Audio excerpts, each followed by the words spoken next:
O Senhor me entregou uma palavra poderosa. E eu meditei nessa palavra hoje. Mas quando eu cheguei aqui na igreja, o Senhor disse: então é isso que você vai falar.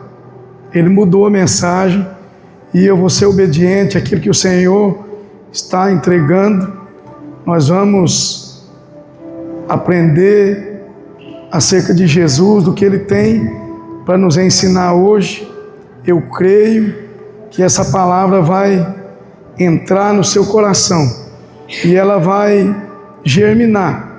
Ela vai encontrar um solo fértil, uma terra boa, uma terra preparada, um solo arado, e ela vai sim florescer, ela vai frutificar, e eu creio que no tempo de Deus ela vai dar frutos. Amém? Amém. O pessoal está meio assim.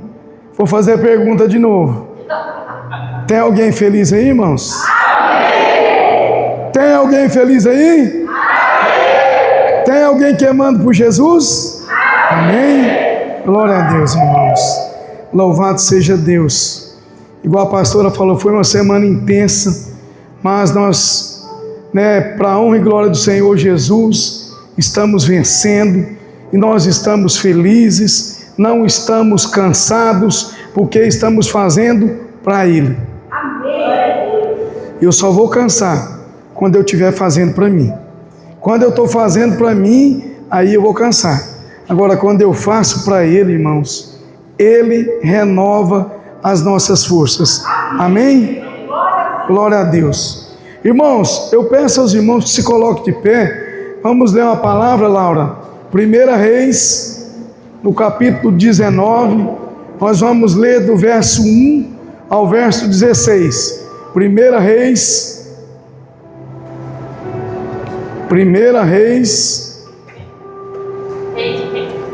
Reis, capítulo 19, nós vamos ler do verso 1 ao verso 16.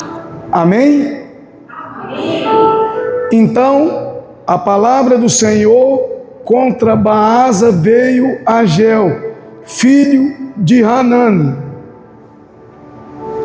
Eu o levantei do pó. 19, Laura, capítulo 19, 1 Reis 19, do 1 ao 16. Amém? Amém. Ora, Acabe contou a Jezabel tudo o que Elias tinha feito e como havia matado todos os profetas à espada. Por isso, Jezabel mandou um mensageiro a Elias para dizer-lhe: que os deuses me castiguem com todo rigor, se amanhã a esta hora eu não fizer com a sua vida o que você fez com eles. Elias teve medo e fugiu. Diga com autoridade, irmãos: Elias teve medo e fugiu para salvar a própria vida. Quando chegou a Berseba de Judá, deixou o seu servo e entrou no deserto. Caminhando um dia, chegou aonde havia uma giesta, sentou-se debaixo dela e orou, pedindo a morte. Já tive o bastante, Senhor, tira minha vida, não sou melhor do que os meus antepassados. Depois ele se deitou debaixo da giesta e dormiu. De repente, um anjo tocou nele e disse: levante-se e coma. Elias olhou ao redor e ali, junto à sua cabeceira, havia um pão assado sobre brasas quentes e um jarro de água. Ele comeu, bebeu e deitou-se de novo. O anjo do Senhor voltou, tocou nele e disse: levante-se e coma, pois a sua viagem será muito longa. Então ele se levantou, comeu e bebeu. Fortalecido com aquela comida, viajou 40 dias e 40 noites, até chegar a Horebe, o monte de Deus. Ali entrou em uma caverna e passou a noite. Eis que a palavra do Senhor veio a ele: o que você está fazendo aqui, Elias? Ele respondeu: tenho sido muito zeloso pelo Senhor, o Deus dos exércitos. Os israelitas rejeitaram a tua aliança, despedaçaram os teus altares e mataram os teus profetas à espada. Sou o único que sobrou, e agora também estão procurando tirar a minha vida. O Senhor lhe disse: saia e fique no monte, na presença do Senhor, pois o Senhor vai passar. Então veio um vento fortíssimo que separou os montes e esmigalhou as rochas diante do Senhor, mas o Senhor não estava no vento. Depois do vento houve um terremoto, mas o Senhor não estava no terremoto. Depois do terremoto veio um fogo, mas o Senhor não estava nele. Depois do fogo veio o som de um suave sussurro. Quando Elias ouviu isso, cobriu o rosto com o manto, saiu e ficou à entrada da caverna. Então uma voz lhe perguntou: o que você está fazendo aqui, Elias? Ele respondeu: tenho sido muito zeloso pelo Senhor, o Deus dos exércitos. Os israelitas rejeitaram a tua aliança, despedaçaram os teus altares e mataram os teus profetas à espada. Sou o único que sobrou, e agora também estão procurando tirar a minha vida. O Senhor lhe disse: volte pelo caminho por onde veio e vá para o deserto de Damasco. Chegando lá, unja Azael como rei de Arã, unja também Geu, filho de Ninsi, como rei de Israel, e unja Eliseu, filho de Safate, de Abel-Meolá, para suceder você como profeta. Amém. Podeis assentar, irmãos. Irmãos, um texto um pouco extenso, mas era necessário fazermos a leitura para podermos compreender a grandeza da palavra de Deus, irmãos. Essa palavra, em 1 Reis 19,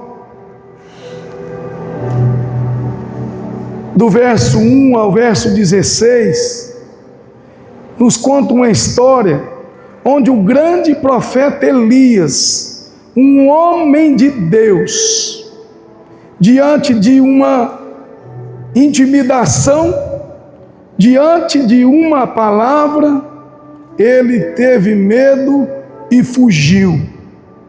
A palavra de Deus nos ensina que o rei Acabe foi até sua esposa Jezabel e contou a ela o que Elias havia feito, os grandes feitos de Elias. Elias havia destruído os profetas de Baal no altar. Elias era um homem forte, um homem corajoso, um homem de Deus, um homem de intimidade. Mas Jezabel envia um mensageiro ao encontro de Elias e determina a sua morte. Então aquele homem que havia feito grandes feitos, aquele homem levantado por Deus, agora debaixo de uma palavra, debaixo de uma mensagem, ele teve medo e fugiu.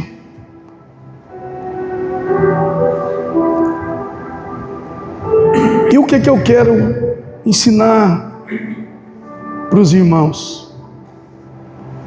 Muitas vezes, irmãos, uma palavra que vem ao nosso encontro, ela pode nos levar para um lugar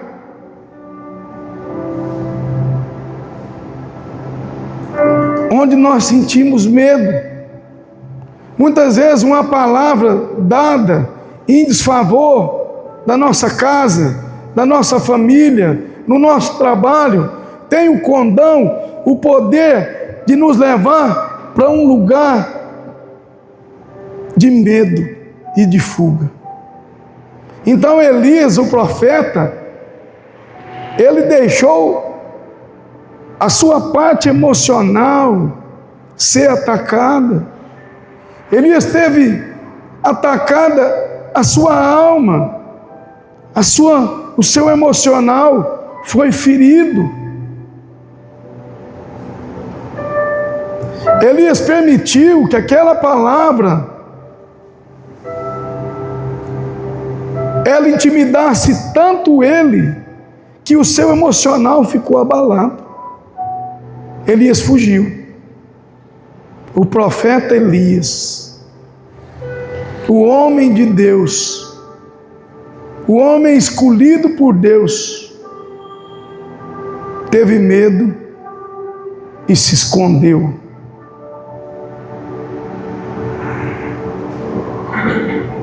Quem de nós, irmãos, quem de nós aqui, diante de uma palavra contrária, diante de uma intimidação, se portou como Elias, deixou aquela palavra ser maior do que a palavra que Deus tinha para nós? Muitas vezes nós já temos uma palavra, mas aquela outra palavra que vem depois, ela mexe com o nosso emocional, a ponto de nós temos que fugir, a ponto de nós temos que nos esconder. A palavra de Deus diz que Elias, ele chegou a um lugar e deixou o seu ajudante. Ele começou a se afastar agora de pessoas, porque quando você está intimidado, quando você está com medo, você está fugindo de algo, você não quer ficar perto das pessoas.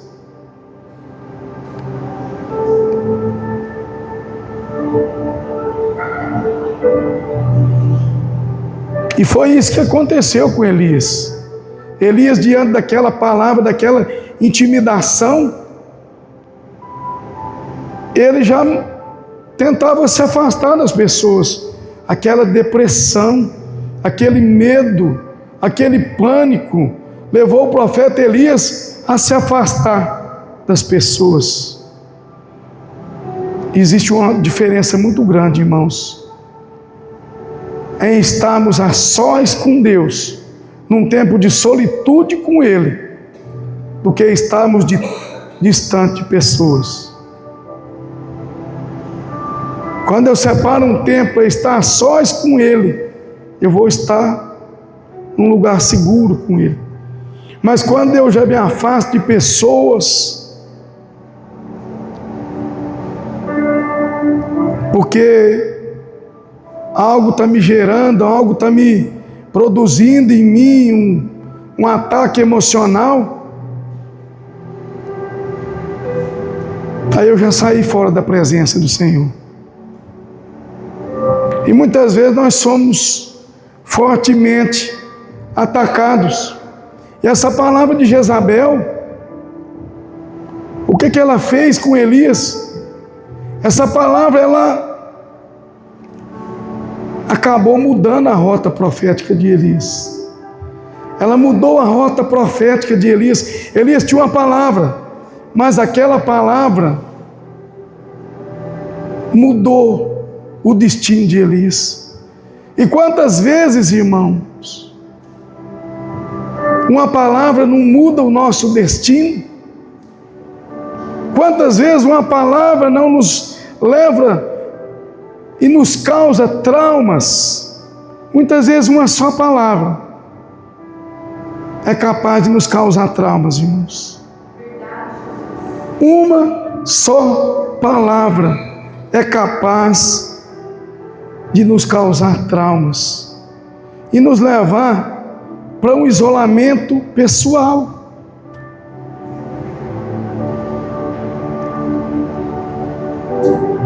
Quem sabe a história de Elias sabe que não aconteceu nada com Elias. Jezabel não matou Elias. E muitas vezes nós estamos com medo daquilo que nem não vai acontecer, mas porque existe uma palavra, mas porque existe uma ameaça, mas porque existe uma palavra contrária, porque existe uma conversa, nós preferimos nos guardar.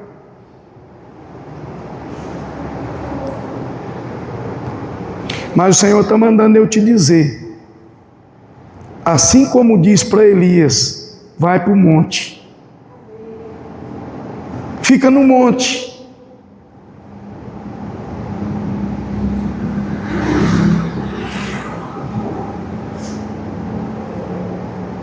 e muitas vezes o Senhor está falando comigo e está falando com você, mas você não está entendendo. A palavra nos mostra que o anjo apareceu para Elias, e quando o anjo aparece comida também. Elias come, bebe, e Elias dorme de novo. Elias já tinha uma palavra, o anjo já tinha aparecido para ele, mas ele preferiu ficar naquele lugar de isolamento.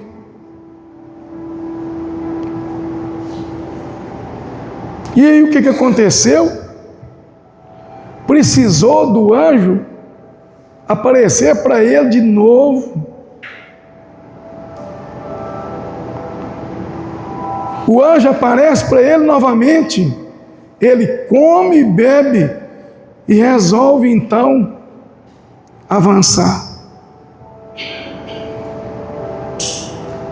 E aí o que a palavra de Deus nos ensina? Que ele vai para o deserto. Muitas vezes, irmãos, palavras que são lançadas sobre a nossa geração, sobre a nossa família lá atrás, elas nos levam para um deserto. E a gente fica ali naquele deserto por muito tempo, vivendo aquele deserto. Aquela situação não passa. Aquele problema não passa. Você vai para o deserto e ali você fica. E eu quero te perguntar hoje, qual é o seu deserto? Qual é o deserto que você está ultrapassando? Qual é o deserto? Por que a sua alma está adoecida? Qual que é o problema da sua alma hoje? Eu sinto que existem almas aqui adoecidas, precisando serem curadas. Pessoas que não muda de fase. Ela vive um ciclo vicioso. Então o Senhor está te chamando para você avançar. Quando Davi chega ali no meio daquela confusão, quando o rei Davi, o pequeno Davi, quando ele chega ali e aquele gigante desafiava o exército do Deus vivo, eles gritavam, não tem homem aqui não. Aquele gigante já estava ali já, há alguns dias desafiando, humilhando, falando, pondo pressão. E Davi, um menino, chega ali e o que está acontecendo? Ele não estava entendendo o que estava acontecendo. Sabe por que Davi não entendeu aquilo ali? E por que Davi foi corajoso? Porque Davi não estava acostumado a ouvir aquele gigante desafiando o exército. Davi não deixou os seus ouvidos se acostumarem com aquelas ameaças. Davi se levantou e disse: quem é esse incircunciso filisteu, que não tem nada a ver com Deus vivo, desafiando os homens de Deus? Então Davi sabia a origem, de onde ele vinha, Davi sabia os feitos que já tinha conseguido. Davi já tinha derrubado o urso, leão. Davi estava pronto. Davi não estava acostumado a ouvir. Por isso que Davi foi forte. Por isso que Davi foi corajoso. Por isso que Davi venceu. Porque não tinha nada a ver com Davi, mas tinha a ver com a aliança que ele tinha com o Senhor. Foi por conta daquela aliança. Então muitas vezes nós somos como Elias, mesmo sendo um homem de aliança com Deus, um homem que carregava muito de Deus, um homem que tinha experiências com Deus, mas porque agora, diante de uma ameaça, ele se intimidou e deixou o seu emocional falar mais alto e se retraiu. Então nós precisamos saber o que é que nós carregamos em Cristo Jesus. Eu converso com pessoas e pessoas já me falaram: pastor, quando eu era criança, o meu pai me deu uma palavra e aquela palavra nunca saiu do meu coração. Aquela palavra me machuca até hoje.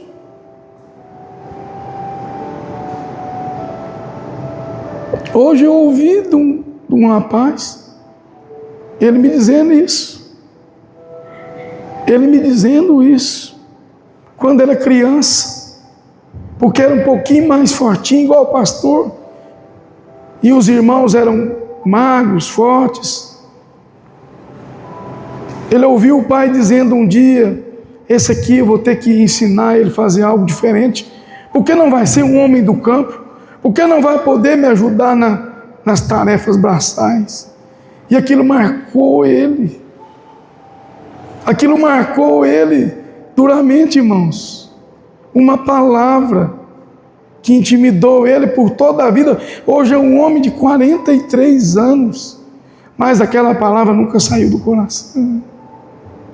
Aquela palavra intimidou ele, e ele ficou preso nos seus próprios pensamentos, irmãos.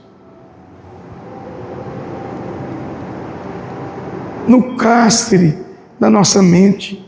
Muitas vezes nós estamos livres, mas existe uma prisão aqui dentro de nós.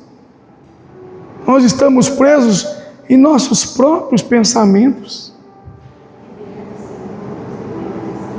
E Deus está te chamando hoje para você libertar, para você liberar. Paulo e Silas saíram para poder louvar e adorar o Senhor. Foram presos, mas não mudaram a mentalidade. Porque tinham a palavra, porque sabiam o que estavam fazendo.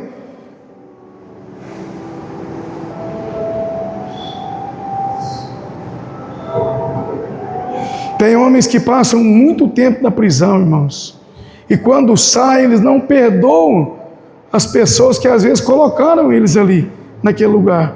Então eles estão livres, mas presos no seu próprio pensamento.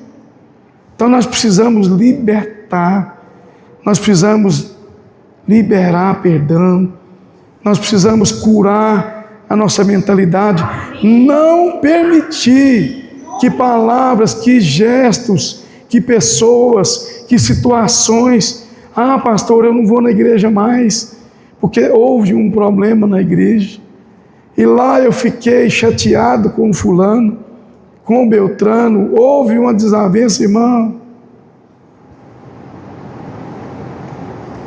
O nosso Deus é muito maior do que isso. O nosso Deus é maior. O nosso Deus é maior, irmãos, do que qualquer problema, do que qualquer desajuste. E a palavra de Deus veio a Elias. E o que o Senhor disse para ele? Volta pelo mesmo lugar que você veio. Volta pelo mesmo lugar que você veio. Você tem uma missão. O Senhor queria dizer para Elias: Elias, você é um homem de Deus. Você precisa ungir o fulano, o ciclano, o beltrano, você precisa cumprir a sua rota profética. O que é que Deus estava falando? Recalcula a sua rota, Elias. Recalcula a sua rota e volta pelo deserto. E quando o Senhor dá uma palavra para Elias e diz para ele ficar no monte, nós lemos aqui que veio terremotos, que veio vento fortíssimo, que veio fogo, mas nada daquilo era de Deus. Então muitas vezes, irmãos, você vai estar naquele lugar lá, Mateus 6,6, você vai estar no monte, você vai estar no secreto, e aí lá no secreto você acha que não vai ter vento, lá no secreto você acha que não vai ter terremoto, lá no secreto você acha que não vai ter fogo, que não vai ter problema. O Senhor está dizendo que sim, lá nesses lugares você vai experimentar, mas você vai precisar discernir se esse vento, se essa tempestade, se esse problema é de Deus ou não. Mas continua no lugar que Deus te colocou, continua no monte. A palavra de Deus diz que no mundo nós teremos aflições, mas nós precisamos ter bom ânimo, porque Deus venceu o mundo, porque o Senhor venceu. Então, se nós estamos nele e ele em nós, se nós somos a imagem e semelhança dele, se nós aprendemos que por meio da piedade, exercitando a nossa fé, nós vamos nos tornar aquilo que ele sempre quis que nós fôssemos, nós vamos permanecer no lugar secreto. Apesar das tribulações, apesar dos desajustes, apesar das pressões, das palavras contrárias, nós vamos estar esperando nele. Amém. Amém. Havia uma palavra contra Esther, contra o povo. E o que Esther faz naquele momento? Foi para um tempo como esse que o Senhor me levantou. Ela não retrocedeu. Ela não retrocedeu. Ela levantou e disse: ei, foi para um tempo como esse que o Senhor me levantou.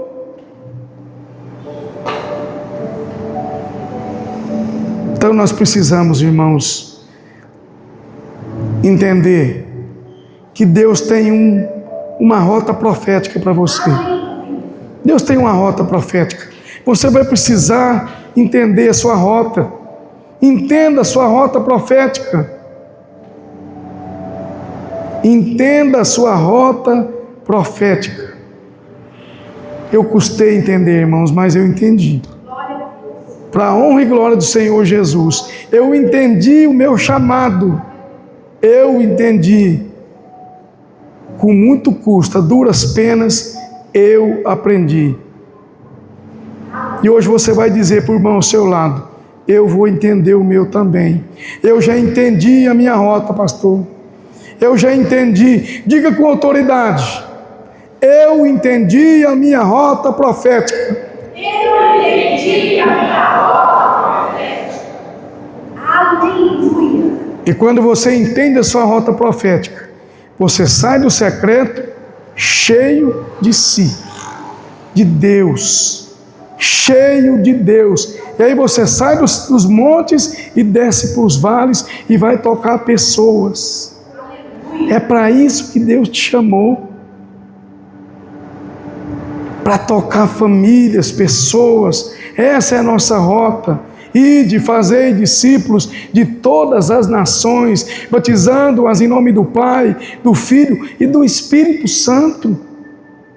Foi para isso que Deus nos chamou, irmãos. Essa é a nossa rota profética. Essa é a nossa rota profética em Deus. Amém? Vamos nos colocar de pé agora. Eu quero orar por você. Quero orar pela sua vida. Feche seus olhos.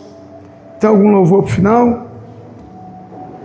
Pai, obrigado, Jesus, por mais este dia, por essa noite agradável com os meus irmãos, onde o Senhor, mais uma vez, Pai, nos entregou uma palavra poderosa, uma palavra, Pai, que veio a nos tratar, que veio a nos ensinar que existe um itinerário para nós, Senhor.